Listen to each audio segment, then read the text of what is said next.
Good morning, everyone. And let me just start by thanking Angelenos. Thanking Angelenos for paying attention to the calls for concern of staying safe, staying home, and staying informed.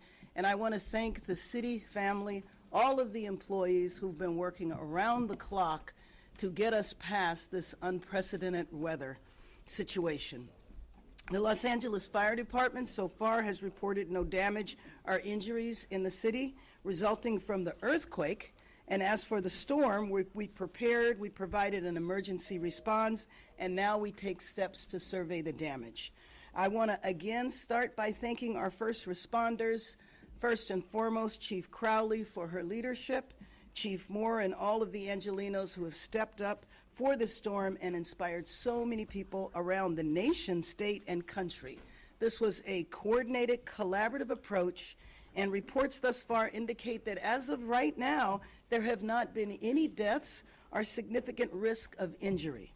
The city mobilized, including opening the most emergency temporary shelters for unhoused Angelenos to provide relief from extreme weather since 2020. And we will continue to address these issues. Now, it's not to say that many Angelenos have not been impacted by this storm, whether they woke up without power or were unable to get through streets due to flooding and mudslides. Our commitment to you is that we will approach our recovery with the same intensity as we approached our preparation. As skies clear, the Department of Water and Power crews have already mobilized to return power to Angelenos.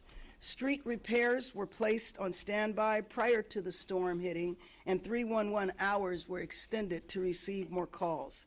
Now these street teams respond quickly to road damages, mudslides, and other road blockages reported through 311.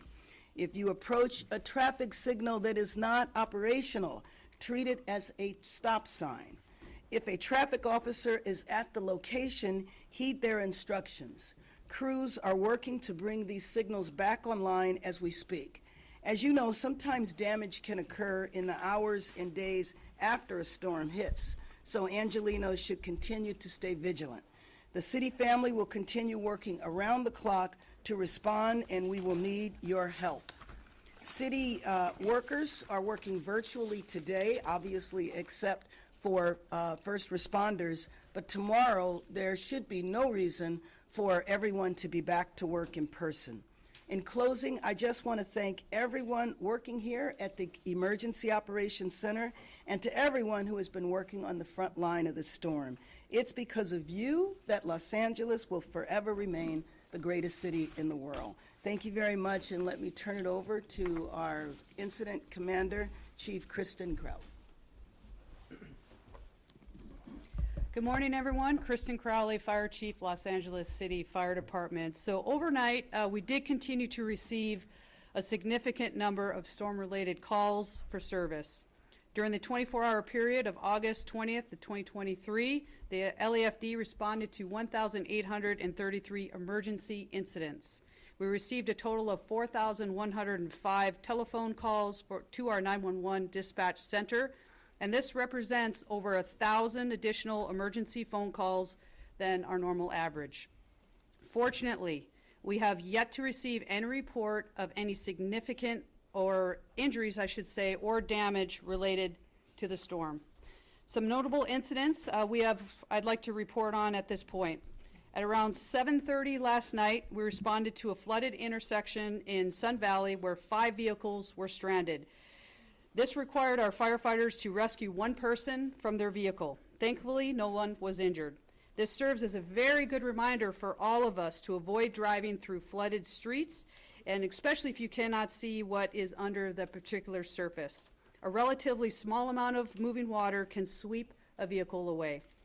We have not encountered any significant debris flow incidents, but our saturated hillsides still can pose a threat for mudslides. The LAFD will continue to monitor these areas throughout the day. Trees continue to be uprooted and have caused some damage to property. Wires down, those types of incidents have been reported throughout the city, and we would like to remind everyone to stay clear of any downed wires and always treat them as live and potentially lethal. Overnight, in addition to the storm-related incidents, we had 30 firefighters in the Wilmington area battle a fire at an auto wrecking yard involving several semi-trucks and cars. They successfully protected a nearby business from damage, and there were no injuries to report. Additionally, I have the following updates from our city partners. LAPD was dispatched to 97 traffic accidents. Fortunately, there were no fatalities. The Sepulveda Basin in the San Fernando Valley remains flooded, and the Department of Transportation will continue to keep the surrounding area roads closed, specifically Burbank Boulevard between the 405 freeway and Havenhurst Avenue, and Woodley Avenue between Victory Boulevard and Burbank Boulevard. There is also a freeway closure affecting the truck route of the 5 and the 14 interchange. The Department of Rec and Parks is still operating 8 facilities as temporary emergency shelters for our city's unhoused. Our city's information center, our 311, has now received over 500 storm-related requests for service. Crews from the Department of Public Works have stayed very busy mitigating issues with flooding and toppled trees, but have yet to encounter any significant debris flows. Our Emergency Operations Center will remain activated at a level 2, meaning we have representatives from all city agencies continuing to staff critical positions, as there is still potential, as we know, for flooding, debris flow, and other significant storm-related incidents. We will continue to evaluate return to a level 3 EOC activation as soon as this afternoon. We continue to staff our specialized resources like our swiftwater rescue teams and urban search and rescue teams, which are strategically placed throughout the city. For further information, please go to our Cities at Unified LA social media accounts throughout the duration of our storm event. I'd like to thank Mayor Bass for her leadership, and thank all of our city departments here who are represented, our elected leaders, as well as our state and county partners for their collaboration and continued support as we will focus our public safety priority within the city. As the storm exits the Los Angeles area, all city departments will continue to assess the impacts of the storm. We will be conducting our damage assessments and entering the recovery phase for this event. As Angelenos venture out on the roads this morning, we urge you to please continue to be cautious of hazardous road conditions, stay informed, slow down, and be alert for the hazards like our down power lines like we keep talking about and our flooded areas. I would now like to introduce the President of the Los Angeles City Council, Paul Krikorian. Thank you very much, Chief, and good morning, everyone. Mayor, first let me say on behalf of the Council and on behalf of the entire City of Los Angeles how grateful we are for your leadership at this time of emergency, and to our first responders, the men and women of the Los Angeles Fire Department, the Los Angeles Police Department, and our Emergency Management Department. Los Angeles is so grateful that we have the best trained, best equipped, best prepared, most professional first response and emergency response team in the entire country. And because of the work of those departments, and because of the work of all of our other city departments who rallied together as a team, Los Angeles was tested, but we came through it. And we came through it with minimal impacts considering what we endured. For most cities, a tropical storm combined with a hurricane would be a catastrophic event. For Los Angeles and for our first responders, it's just another day at the office. And it showed last night with their professionalism. And I also want to echo the mayor's thanks to the people of Los Angeles who heeded the call to take this seriously and did the right things to prepare and did the right things to help their neighbors by staying off the roads and looking in on each other. And that's how we are best as a city, when we help each other. We've gone through emergency response. We are now in emergency recovery, but we should also now be in emergency reassessment. And I will tell you that every member of the council today will be out in their districts assessing the state of the condition of the district and see what response is necessary. But we must also commit ourselves today to looking at what has happened over the last few days and considering what can we do better. Every time we have an incident like this, the police department, the fire department, EMD, all of our departments look back and think, what could we learn from this incident? I'm just asking every Angelino to do exactly that as well. Use this as your opportunity to consider what can you and your family do better to prepare for the next incident, because we know there will be one. This is Los Angeles. We have emergencies regularly, and it's important, it's essential that the people of Los Angeles do their part by being prepared, by learning what's necessary to prepare for earthquakes, wind, flooding, earth movement. We need to be prepared for those things, and so it's up to you to do your part to ensure that we have the same kind of response and resiliency in the next emergency that we had this time as well. Thank you very much. Oh, and let me now, I have the pleasure of being able to introduce the superintendent of the Los Angeles Unified School District, Alberto Carvalho. Good morning. Thank you very much, Mr. President. Mayor Bass, I will join the chorus of appreciation and gratitude for your stellar leadership through a trial of our community that could have been rather disastrous. Some will say that we dodged a bullet. I will say we dodged a weather bomb. The dynamic conditions that kept shifting on us with some degree of unpredictability specific to rainfall, the possibility of flash floods, the possibility of mudslides, not knowing where that would occur or when across our large school system, which spans 700 square miles, put us in a position of making the right decision yesterday. I know some will criticize the decision, but decisions are informed by scientific data and conditions as they are presented to us, based on the best information available. And I want to reiterate very quickly, before I provide a status of our schools today, I want to reiterate very quickly the decision process that put us in a position of closing down schools for today. Number one, the intensity, the high peak of the storm would not be seen until sometime in the middle of the night, preventing our teams from inspecting schools and access roads to schools, detecting the possibility of down power lines, tree limbs on the street, or trees actually impeding access to schools. Secondly, a significant percentage of our workforce resides outside of the city of Los Angeles. Now, we know today that some of the access highways have been impacted. That would have constituted a problem. In addition to that, recognizing the fact that a lot of our students walk to school, the fact that some of our students usually take the street as early as 6 to 7 a.m., without the ability of conducting those necessary inspections, it would have been reckless for us to make a different decision. So we should be in a position of celebrating the fact that the worst was avoided and the right decisions were made, and we stand by that.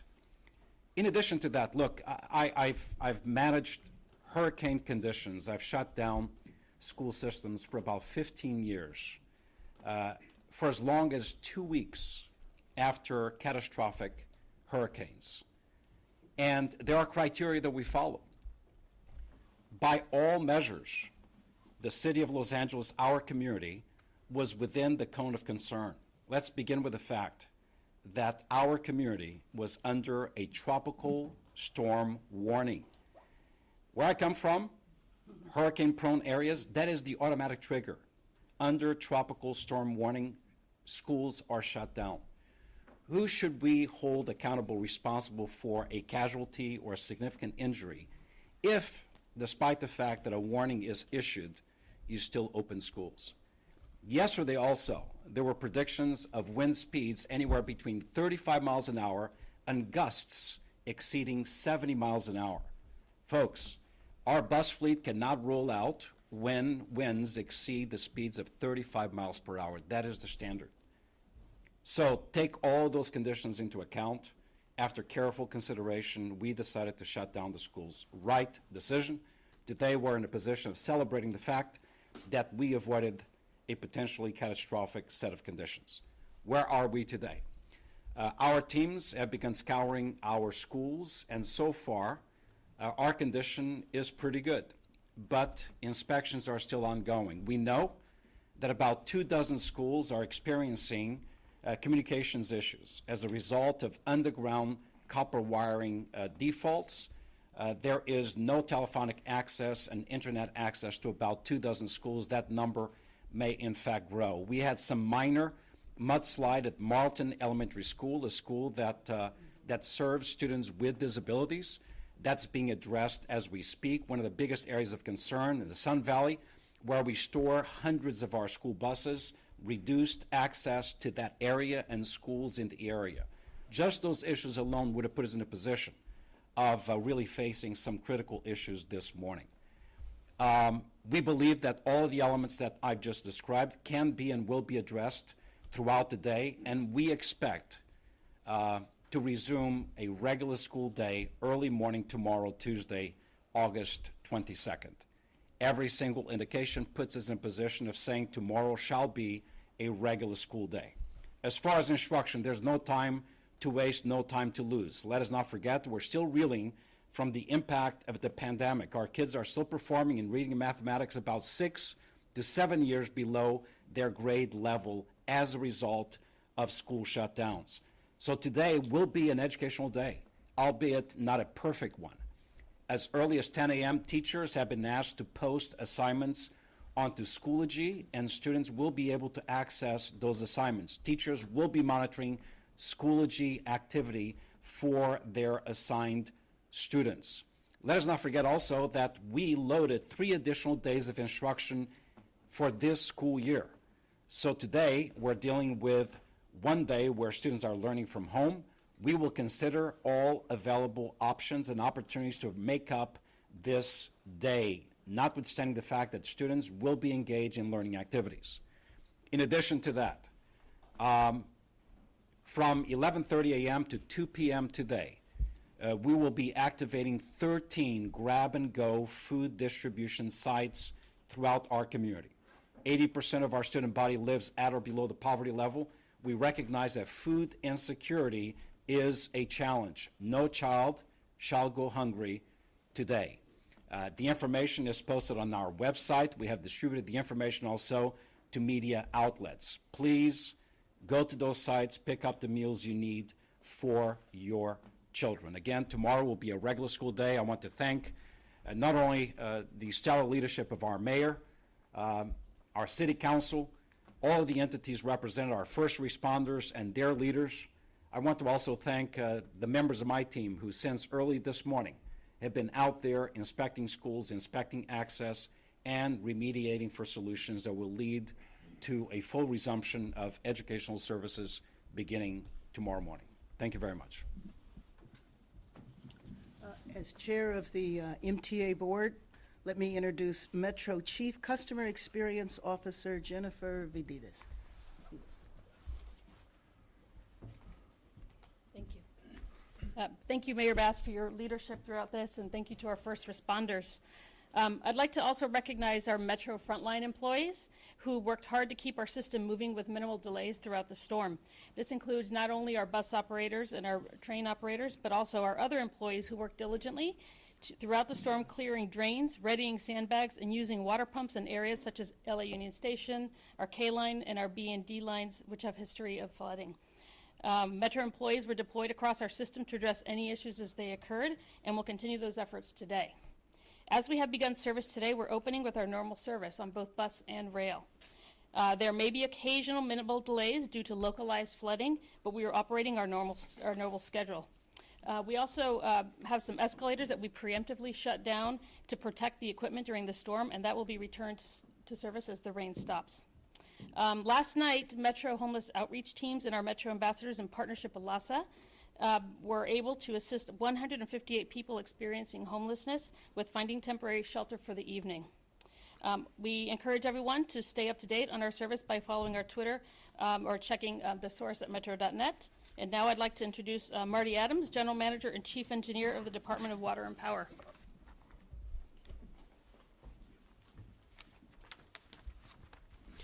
Good morning. I'd like to report the status of our water and power systems in the city of Los Angeles.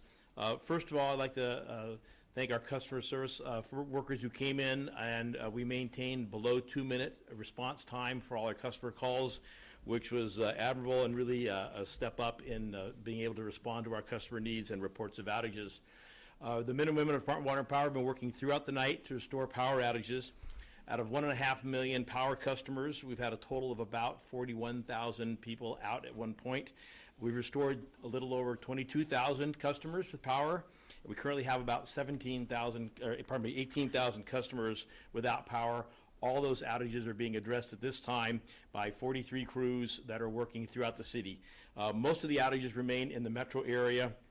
The largest outage is in Beverly Grove, affecting just under 6,000 customers. It's an underground outage, meaning that the underground power service, there's water in the vaults, and those are more difficult to locate and to repair, where the crews may have to pull thousands of feet of underground cable.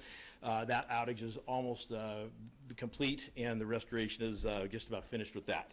We have a little over 2,600 people affected in East Hollywood, a little over 2,100 in Hyde Park, under 1,500 in Hollywood, under 1,500 in Pico Union, and a little under 1,400 in Brentwood. Those are the prominent outages in the city.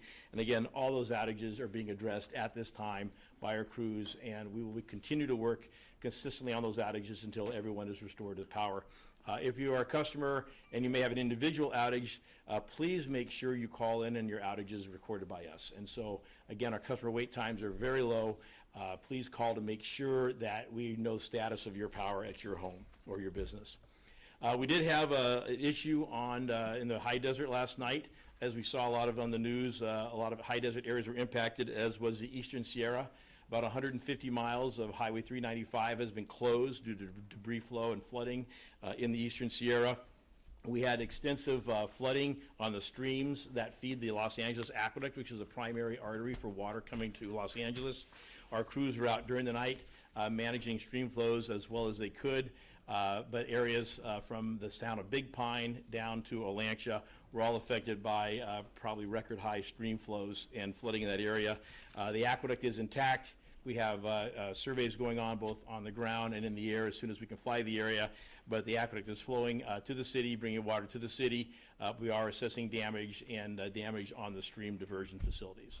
So thank you very much, and we'll continue to update you and update our customers. All data is available online for our customers, or you can call 1-800-DIAL-DWP for status of your outage. Thank you. Now we have Ariel Cohen from the National Weather Service. Thank you. Good morning, everyone. My name is Ariel Cohen, and I'm the meteorologist in charge at the National Weather Service office in Los Angeles, Oxnard. And I have a very special job because I get to supervise a staff of incredibly talented professionals, experts who are so passionate about protecting all of the residents of Los Angeles and our jurisdictions in Southern California. Everyone who comes to work every single day brings an attitude, a passion, enjoyment for being able to serve and protect and work with all of our partners, first responders, our mayor's office, all of the elected officials, everyone to work together to keep everyone safe. And it was only a few days ago before we all walked into one of the most significant weather events of our lives, something that makes meteorologists. Many meteorologists can pinpoint an event that was just so off the charts that drew them into this field, and this was Tropical Storm Hilary. Now, Tropical Storm Hilary was the first tropical cyclone to directly impact Southern California since the 1930s. We're talking about a once-in-a-lifetime type of event that affected our area, and yet not one single serious injury or fatality in Los Angeles County, Ventura County, which got the brunt of these impacts. This is a testament to the partnerships that we have, the dedicated staff that I'm so proud to supervise. I'm so proud of each and every one of the staff at the National Weather Service in Los Angeles for putting their best foot forward to keep everyone safe and all of our partners to be able to make this happen. This is not a coincidence. This storm came to fruition. We have over 100 reports of tropical storm winds, wind damage, trees coming down, power lines coming down, flash flooding, mudslides, debris flows. It's no coincidence that we did not end up having significant casualties. This came from preparedness. This came from the efforts of all of the women and men and everyone involved in keeping people safe. I am so proud to be in a leadership role for an office that's so deeply connected with everyone here. And I just want to say thank you. Thank you to everyone for being a part of this. We have one of the largest cities in the country and the world, and yet the outcome of a system like this that has resulted in the first ever tropical storm watch and tropical storm warning issued for the United States Pacific Coast in history. And this is the outcome. And I can't say it enough. I am so proud to be here in Los Angeles. And so let's talk a little bit about where things are going with respect to Hilary. I am very glad to say that Hilary no longer meets the thresholds as a tropical cyclone and is therefore resulting in the cancellation of all tropical storm warnings for Los Angeles County, Ventura County, and elsewhere across Southern California. This is definitely a very good situation as we go into the recovery phase that has been mentioned. And there is still going to be some water on roadways. There's still going to be the remnant debris flows and rock slides and mudslides that we need to be careful of. But we are past the brunt of the impacts at this point. We are past the time period where we were getting prepared for, but we still need to be cautious. We're going to continue to have some light rain showers affect our area, but we're not looking for any new areas of flooding, just a recession of the waters where they had already built up. Wind gusts are going to occasionally be there, 10 to 25 mile an hour range, maybe a little stronger over the mountains. And that's where over the mountains and foothills we'll continue to see some lingering water on area roadways. And again, just take it easy, take precautions, because again, we've made it this far. Let's make it to the final home stretch here. Going forward, this event has showed us the resilience that we have in greater Los Angeles. And you know, under the leadership of our mayor, we have such a great opportunity to take this event and understand what it means to be prepared and the work that we put into it, all of the expertise that everyone brings to the table to keep people safe, and then everyone who listens to the message that provided by the National Weather Service, our media partners, again, emergency managers. When we're all working together, when we all come up with plans, practice those plans, and put those plans into place, we will be able to be safe from any vulnerabilities that may come our way. And as we know, since the atmospheric river events, we can get a lot of very destructive weather here in Southern California. It's not always sunny SoCal. Tornadoes, blizzards, flash flooding. And so when we know our vulnerabilities and we work together to be prepared, things don't come up as a surprise. We're ready, we're safe, and we're protecting lives and property. Thank you. And next, I'm going to introduce Los Angeles Fire Department, David Ortiz.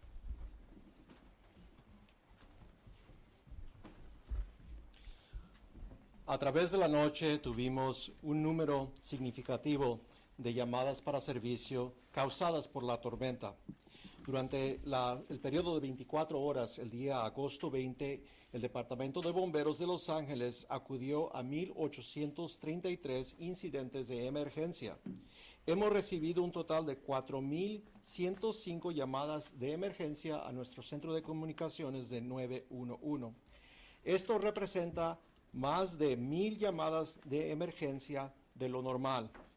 Afortunadamente, no hemos recibido reportes de lesiones significativas o daños directamente relacionados con la tormenta. Algunos incidentes de nota que ocurrieron anoche incluyen un incendio una inundación que ocurrió en la comunidad de Sun Valley a las 7:30 de la noche, donde 5 vehículos estuvieron atrapados en agua estancada. Estamos contentos de que nadie fue lesionado, pero sí hubo una persona que tuvo que ser rescatada por los bomberos. Le pedimos por favor que tenga mucho cuidado con el agua estancado, ya que el agua puede mover un vehículo con mucha facilidad cuando se está moviendo. No hemos encontrado deslaves de tierra de significancia, pero sí sabemos que las colinas están saturadas y todavía continúa el peligro de deslaves. El Departamento de Bomberos continuará visualizando e inspeccionando estos a través del día. Los árboles continúan siendo peligros al público. Muchos de sus raíces han sido expuestos por los deslaves y han causado daños a propiedad. Continúan habiendo incidentes donde cables eléctricos están cayendo a través de la ciudad. Recordamos a todo mundo que se mantenga alejado de cualquier cable eléctrico o cualquier tipo de cable que puede llevar energía y causar muerte. Durante la noche hemos tenido un incendio en la comunidad de Wilmington, donde los bomberos combatieron un incendio en un lugar de reciclaje de automóviles.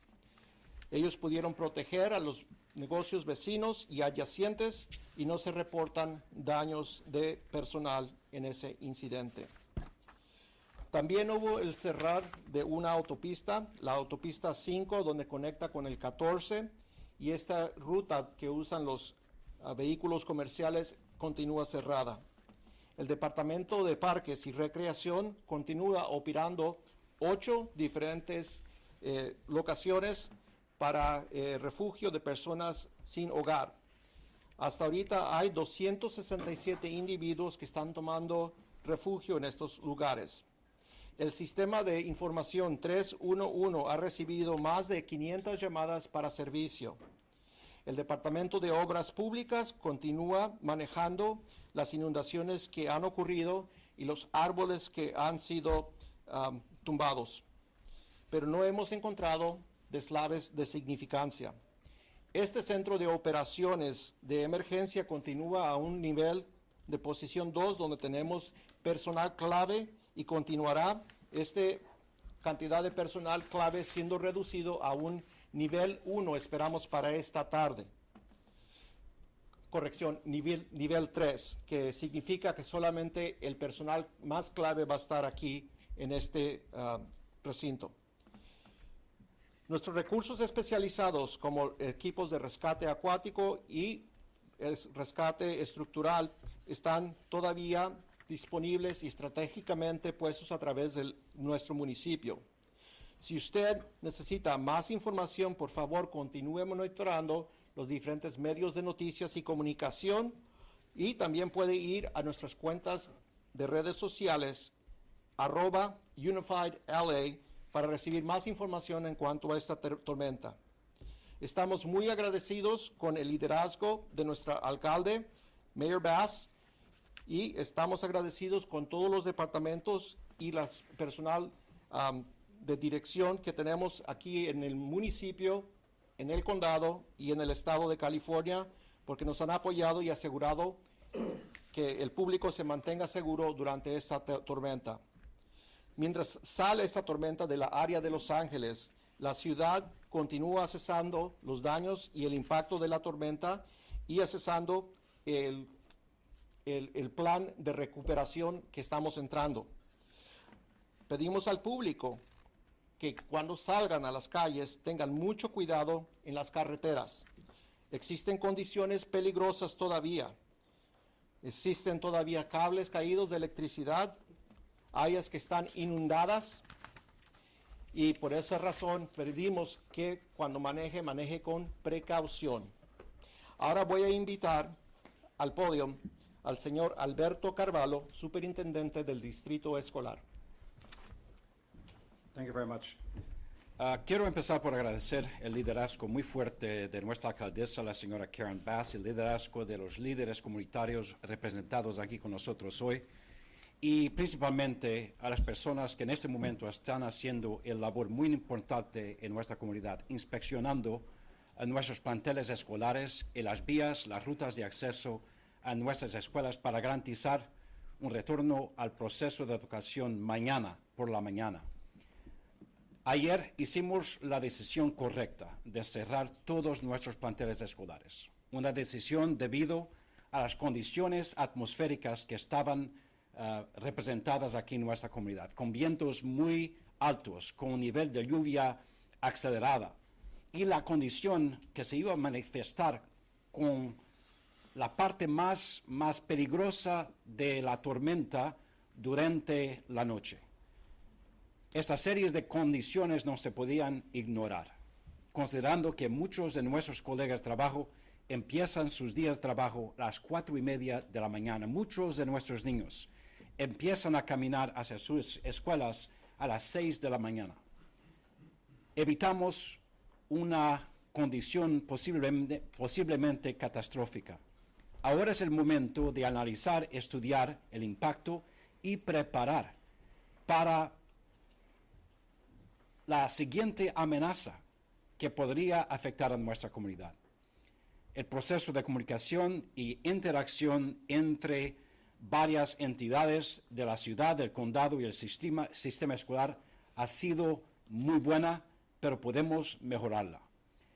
Hoy es un día de estudio para nuestros niños. Empezando a las 10 de la mañana, nuestros maestros están utilizando los métodos virtuales para crear una condición de aprendizaje para nuestros niños con todos los recursos digitales necesarios.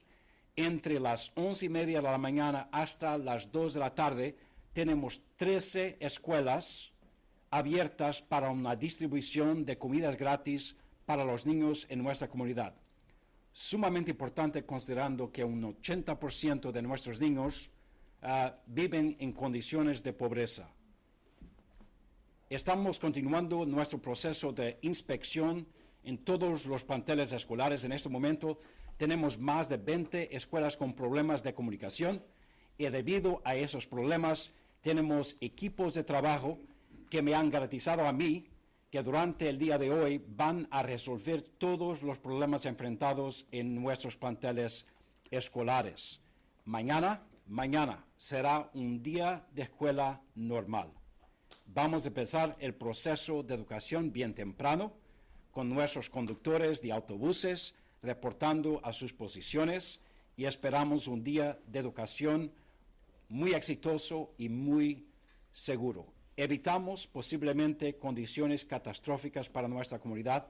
Ahora es el momento de preparar para el próximo incidente de una manera de colaboración con las entidades representadas aquí hoy. Once again, I want to thank our mayor.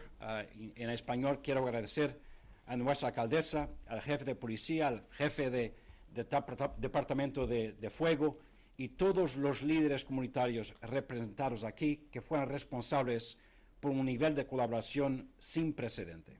Muchas gracias. MTA Customer Experience Officer Jennifer Vidas. Primero le quiero agradecer a la alcaldesa Bass por su liderazgo. Me gustaría reconocer primero a nuestros empleados de primera línea quienes han trabajado afanosamente para mantener el sistema de metro funcionando.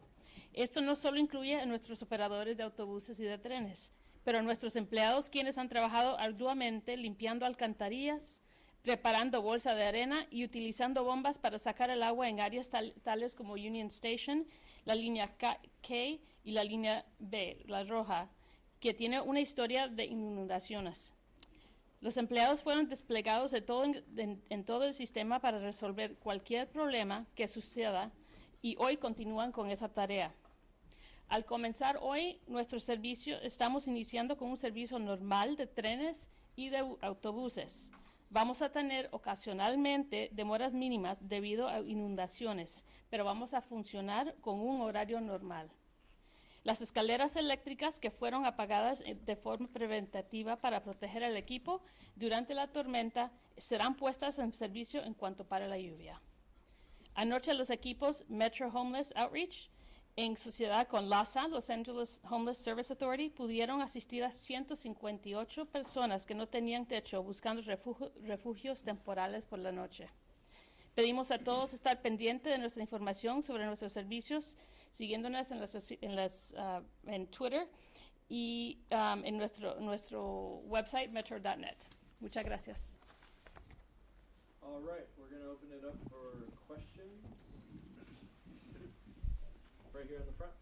As a member of the media, I want to thank you for your open communication, and there's nothing better we want to report than no lives lost after a situation like this. Absolutely. So now comes the evaluation. Michelle Bias from NBC. For what would you grade yourselves now with this? What would you grade the execution? Well, I would grade the execution under the leadership of our Chief of Fire, Incident Commander, A+. Thank you. I grade. Thank you. Well done. Superintendent Carvalho, you mentioned one school suffered damage due to a mudslide. Can you repeat the school name and what kind of damage was sustained or how it was associated to the mudslide? Is Marlo right? So there was no damage to the school. There was some degree of access impediment as a result of a mudslide. My understanding is actually, I was checking my phone, it's already been cleared, so we're ready to go for tomorrow. This school is Marlow Elementary, which serves a large population with disabilities. For Chief Crowley, you mentioned 4,000 calls. You mentioned 4,000 calls. What did you say that is compared to normal, and also can you put the 100 accidents in perspective? Sure. So what we did see in overall call volume was 1,000 calls over our normal average. On a 24-hour basis, the LAFD responds to, on average, between 1,500 calls, maybe a little less. So we ran far over that, and as expected, that's why we wanted to lean forward to make sure that we actually overstaffed and we upstaffed, especially our specialty apparatus, which is really important: swift water, urban search and rescue, and even additional engines and paramedics. So that's just that lean forward position. As for the accidents, I am very pleased to say no fatalities. On an average day within the city of Los Angeles, we have fatalities. But I think that is the messaging where we're utilizing our professionals, the media out there to help us with the essential message of leaning forward to the community to say, hey, let's be smart, let's be safe, stay off the roads. So that is very, very important moving forward. I'm pleased to announce that there was no fatalities due to the weather. Could you provide a little more clarity on the issue of injuries? Is it that there were no injuries or no significant risk? I wasn't sure about the phrasing and what that meant. Right, absolutely. So the injury side is on the reported injuries where it was specifically connected to the weather event. Let me just be very clear. So on average, throughout the city anyway, we have injuries. We have normal falls. We have trips. We have accidents. But anything that was specifically tied to the weather-related incidents, there was nothing significant to report. So no significant injuries? Correct. All right.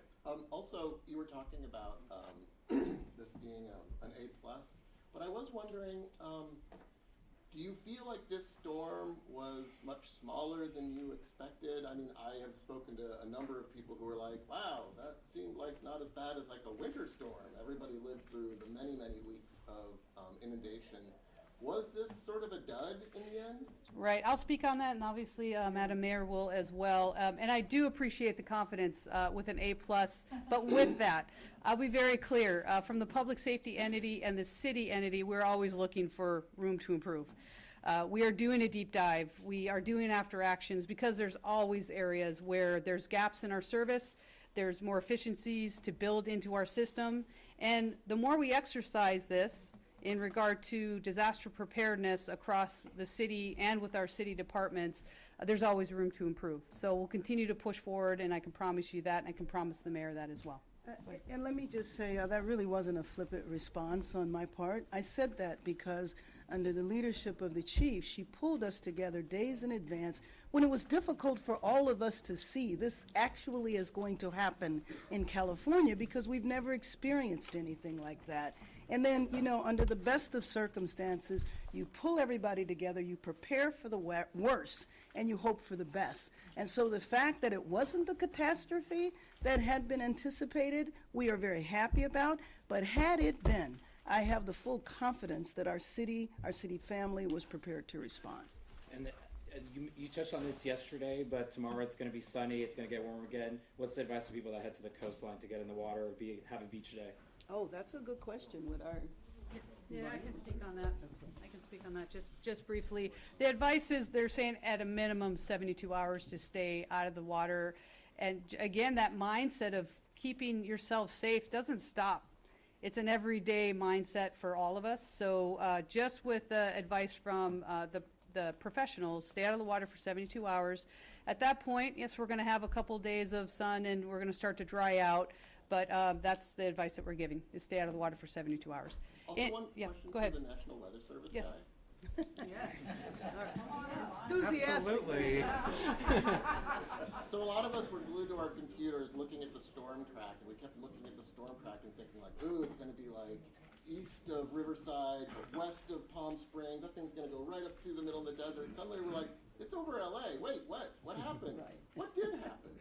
The main message is that the impacts from the storm extend far away from the actual center line of the track. They can extend for hundreds of miles away. And there's a lot of uncertainty in exactly where this fine line goes. And again, you know, just brings about the importance of being ready for these potentially dangerous impacts that extend over a big area. Focusing on the center line track can be very misleading for the preparedness actions that you need to take place to be ready.